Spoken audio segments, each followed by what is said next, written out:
Eid Mubarak, everyone. This is WNFC Dugout Diaries, and we've got an exciting show for you tonight. We are going to be talking about the greatest Premier League era ever.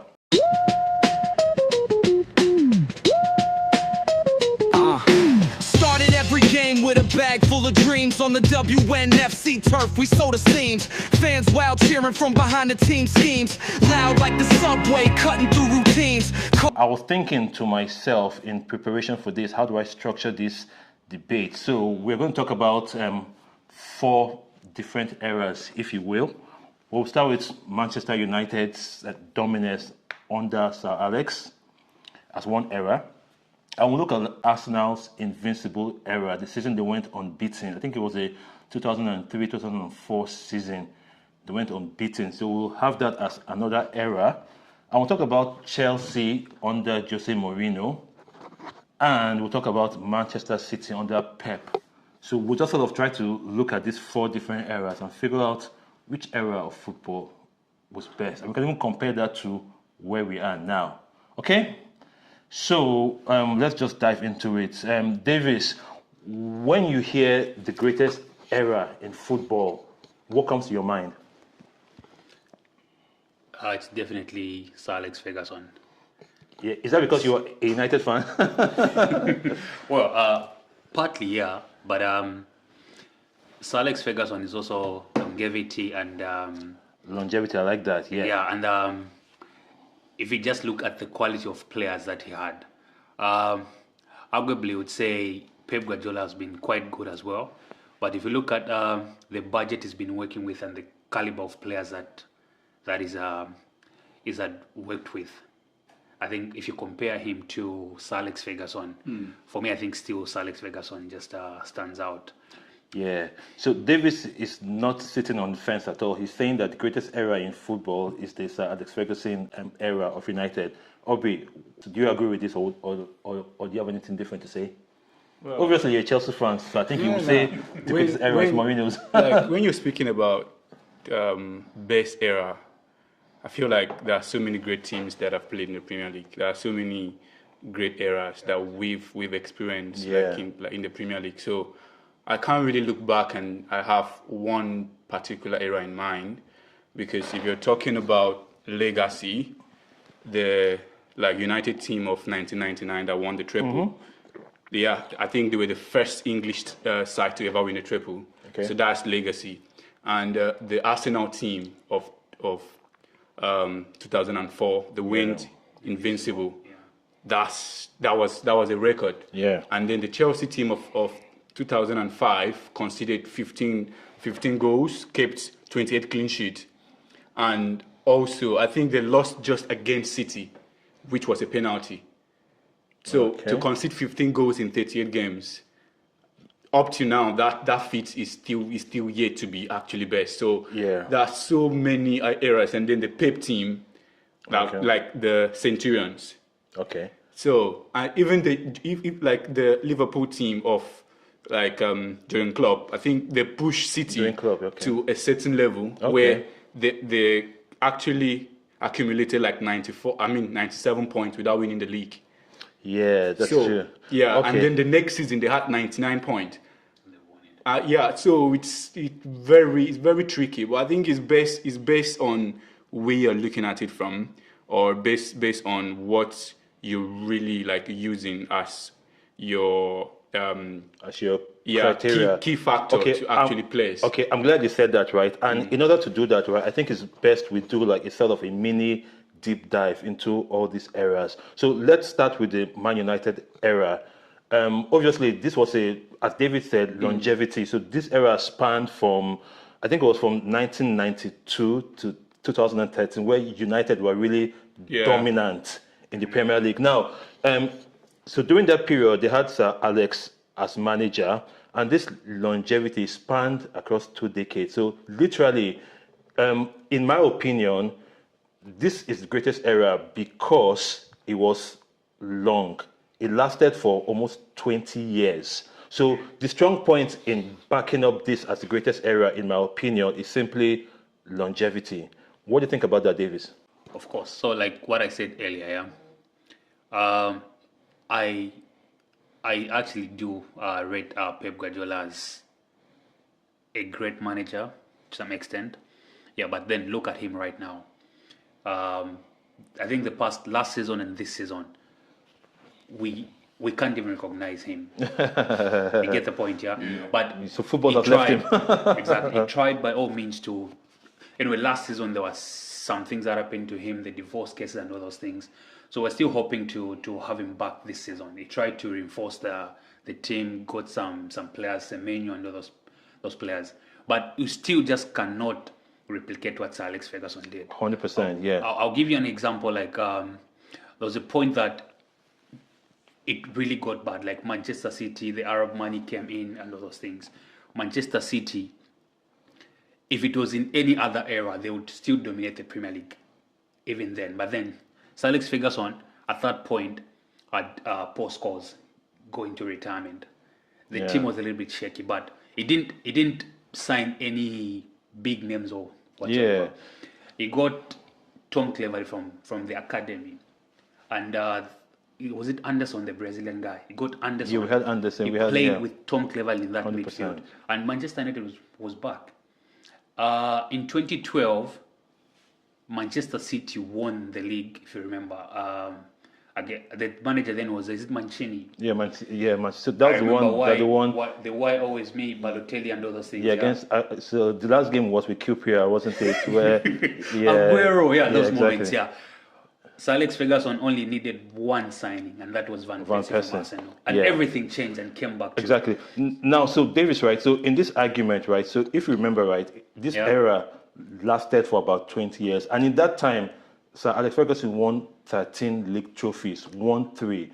So I think longevity and the number of trophies he won, in my opinion, remains the greatest era in football. But let me hear what we have to think about longevity versus short-term dominance, because you mentioned Arsenal and their invincible season, but that only lasted 1 year.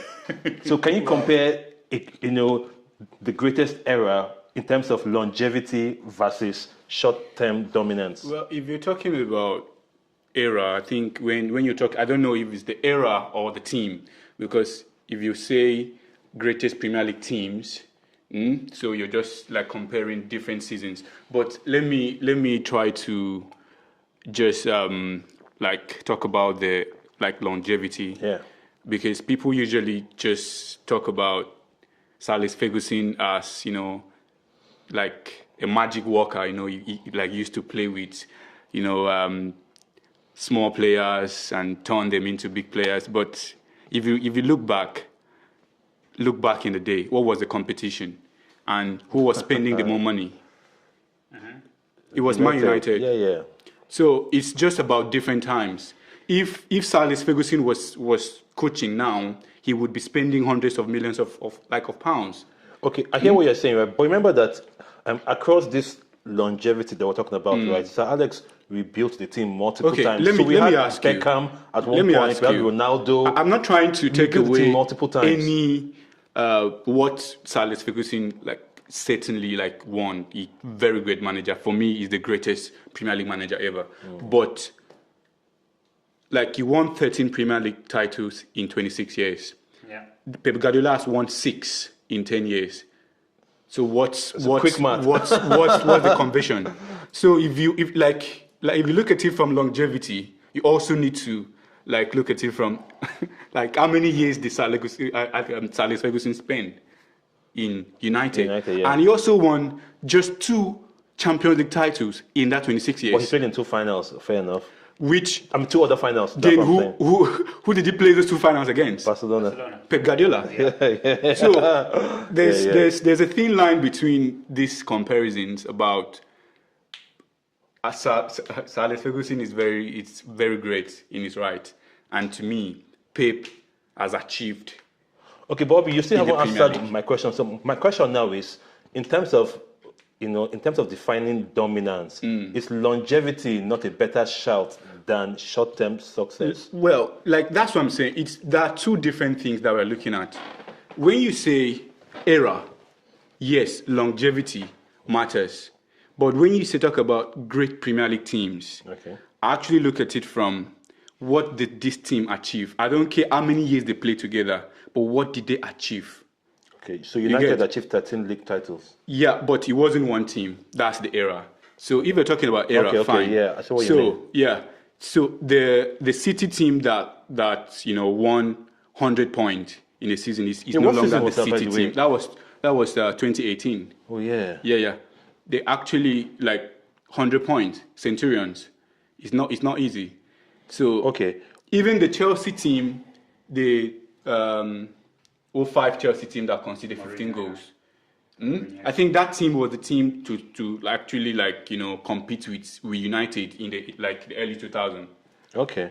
Because after the Invincible season, it was actually Chelsea United for the next 7-8 years. It was Chelsea United. Okay, so hold that thought now, right? You just mentioned the Invincible season. Now, so if we're defining era, right? Obviously, the only era Arsenal had was the Invincible era, right? So is that criteria enough to define the greatest Premier League era just based on one good season, one season where they broke all the records and they went unbeaten? Is that enough to say that this is the greatest Premier League era? So keep in mind that it's just one season that we're talking about.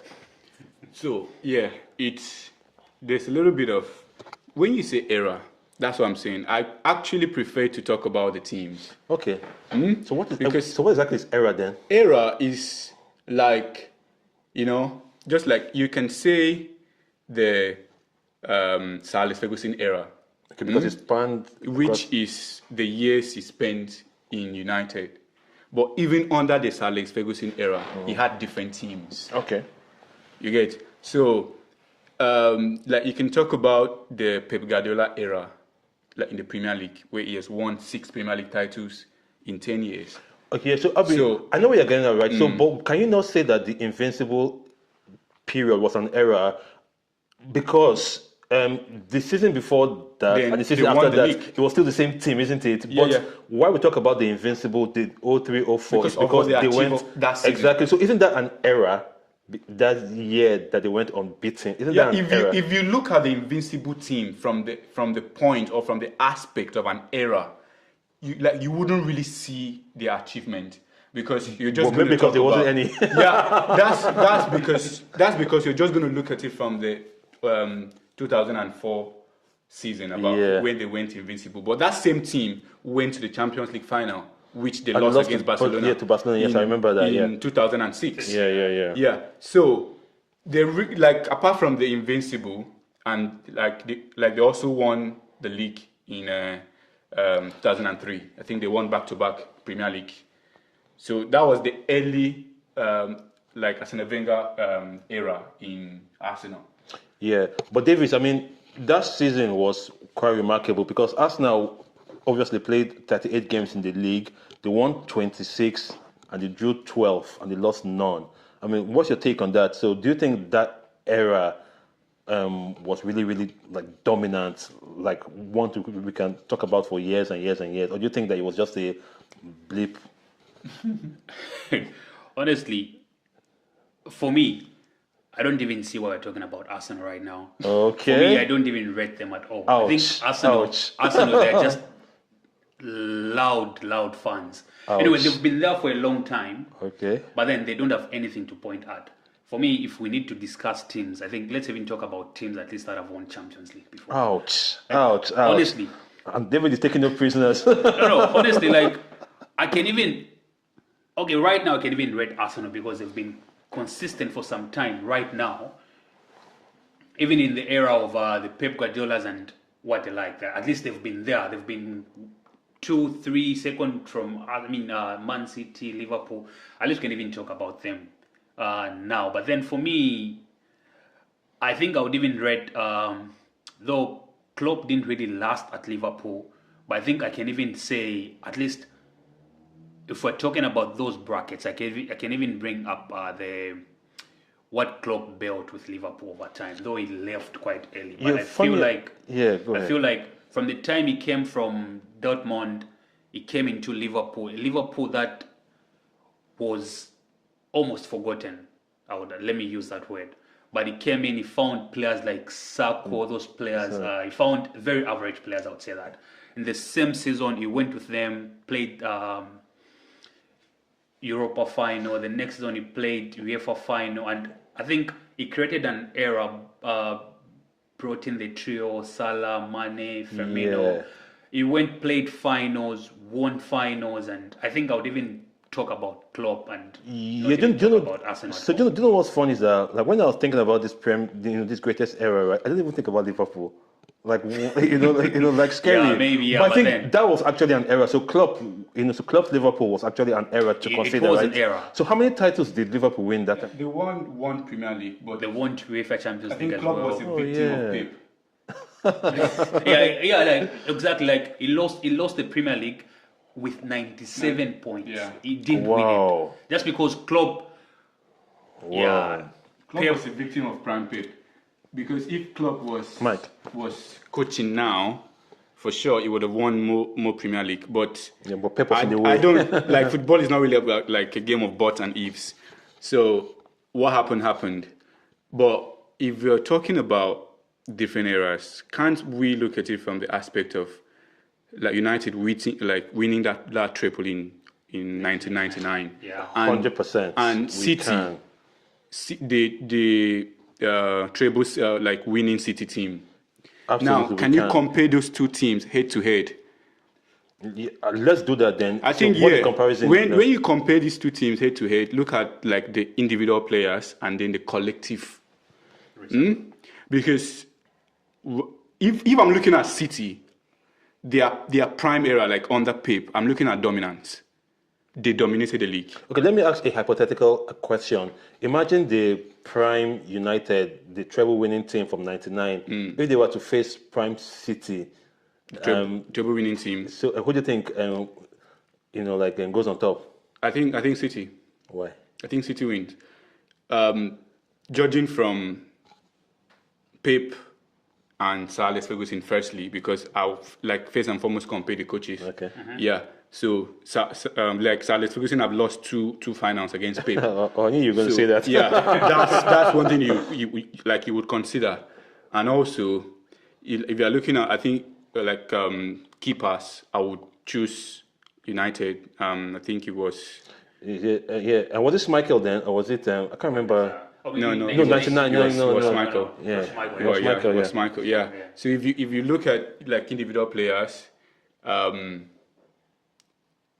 I think like United edge for like Okay. individual players. I Okay. don't agree with that. No, I think United. I would only pick in the City team Yeah. that won the triple. I would only pick Bruyne. just De Bruyne, and then I'll pick Rodri. No, I wouldn't like. Yeah, I know Haaland scored a lot of goals that season. Silly question alert. Was City's treble the league, the Champions League, And FA Cup, yes. and FA Cup, right? And not the Carabao Cup? No, it was the FA Cup. You said that was the full treble they won then. Yeah. And now, what I also want to bring on is, if we're just talking about, the triple and where do we see this team, if this Arsenal team of this season, because they're actually in all competitions still, Yeah. if they win the triple, where would you rank them?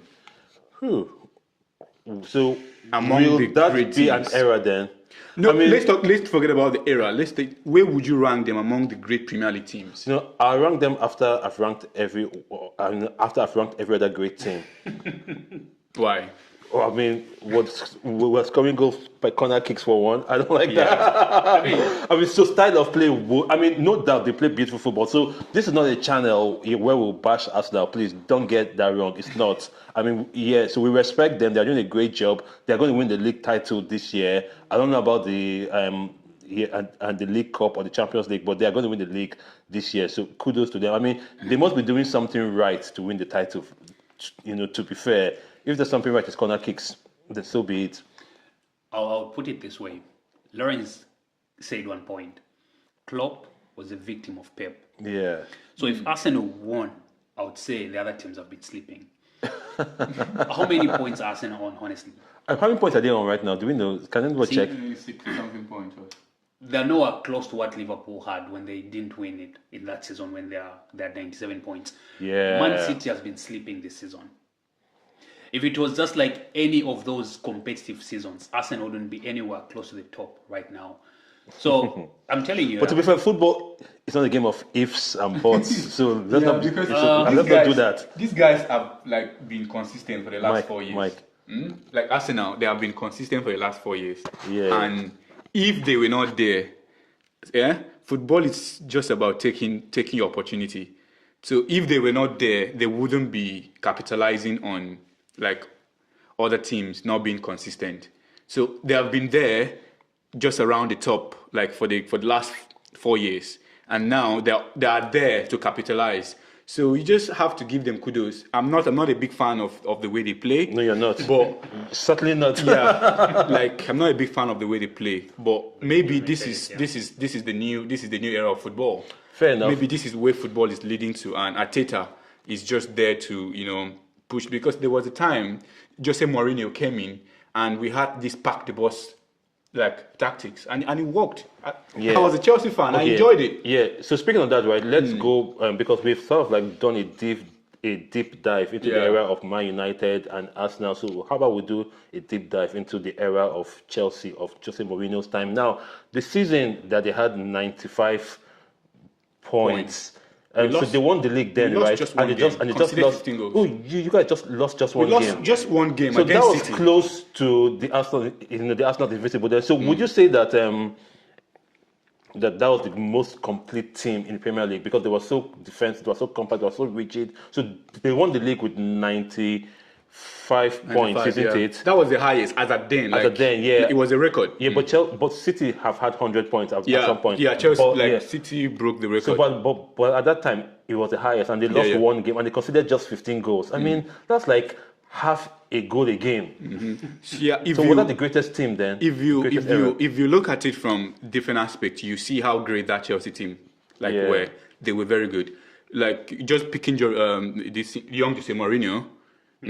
And then we got some Drogba from Marseille. Yeah, from Marseille. We got like Lampard was already there because we bought Lampard in 04, and then John Terry. We had Carvalho. Yeah, I think that was the most defensive team ever. I think what really mattered is that they had that mentality of champions from the start. They felt like they believed in themselves, and they believed in the coach. So you could see that this was a winning team right from the first week. Okay. So let me ask Davis a question now. So Davis, do you think that Mourinho changed English football for good, tactically? Well, I think Mourinho brought something to the Premier League. Definitely did. He did. I remember Arsène Wenger complaining about how football had changed then, because previously the English Premier League wasn't known for spending too much money on individual players. But I think when Jose Mourinho brought in Didier Drogba, at that point, if we consider it now, the money wasn't a lot then.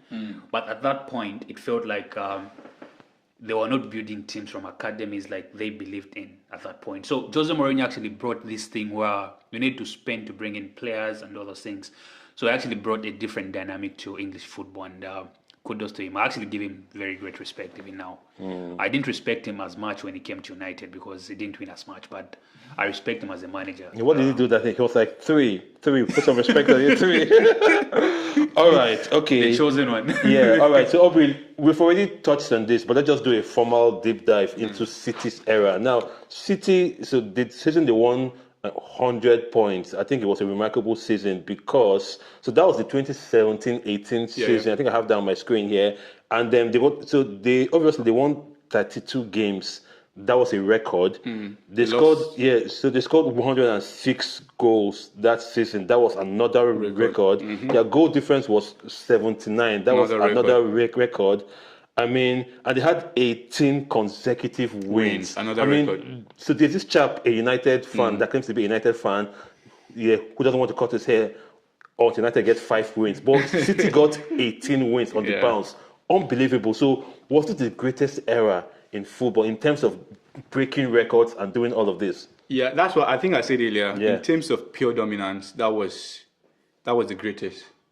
And they won the 4 greatest consecutive team. league titles, remember? In terms of pure dominance, Pep City team, they dominated the league. Yes, like United of Sir Alex Ferguson went 3 years, like they won 3 league titles. Yeah, but Within City were 4, 2007, 08, 09, they won 3 leagues. But City winning 4, beating that record. And that particular season that they got 100 points. Yeah. It was Okay. it was just pure, like they were just walking the league. So, Davies, let me ask you this, right? Yeah. Is this greatness? So, talking about cities, so that particular season, right? Is this greatness or is this just money? Like, did they actually buy this, this success that they had? Well, I'll be unfair to say it's entirely because of money. We've seen teams like PSG that have started investing in football for a very long time. We remember in the early days they started with they got Beckham at some point, but still PSG has never dominated the way City did. Yeah. City started investing in football way back, like even before Ferguson retired. I remember the time they got Davies from United, they got Balotelli and all those things, yeah. But Pep Guardiola brought something different again. Like I think it brought consistency to Manchester City, because Manchester City brought in a lot of different managers. They brought in Mancini at some point, Pellegrini, and all those guys. Yeah. But then Pep Guardiola brought some level of stability. I respect Pep Guardiola. He's a very good manager. Judging from how we transitioned Barcelona from the Frank Rijkaard Barcelona, which had Ronaldinho and all those guys, he introduced the young Messi and just brought the tic-tac football and all those things.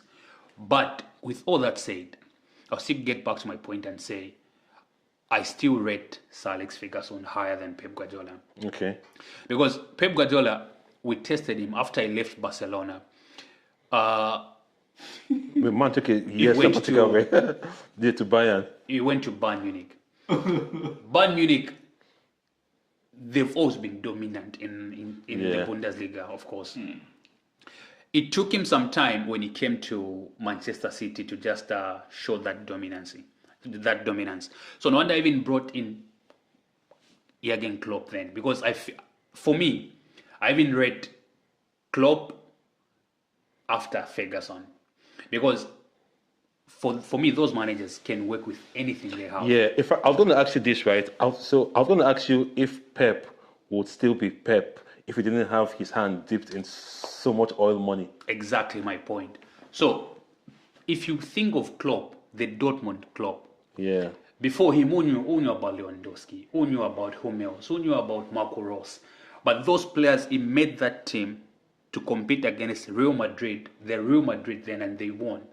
He came to Liverpool that time, and he showed instant results. He played, before he got Salah, before he got money, he played the Europa final. The second season, played the Champions League final and all those things. So for me, I read Ferguson, then I read Klopp, then of course I'll read Pep Guardiola somewhere. But I don't think Pep Guardiola would give the results he's given if he was given any team like Dortmund or all those teams. Yeah. All right, fair enough. Aubrey, let's do some bit of like some direct comparisons now. Now, I'm just going to ask you these questions, right? And do not sit on the fence and do not explain your life away. Just give me an answer. Now, which of these is more impressive?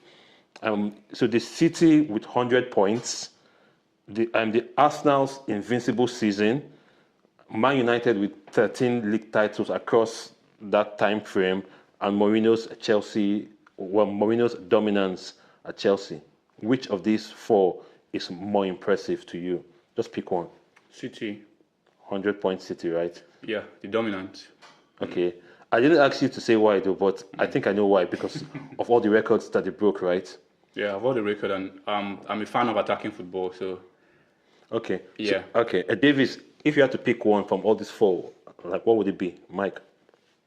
So I repeat, Manchester City's 100 points season, Arsenal's invincible season, Manchester United's 13 league titles across that time frame, and Mourinho's dominance in Chelsea? Just pick one, quick. I'll also pick City, honestly. Yeah. I think that's a fair shout. To be fair, because they broke. I mean, because they smashed all the records, didn't they?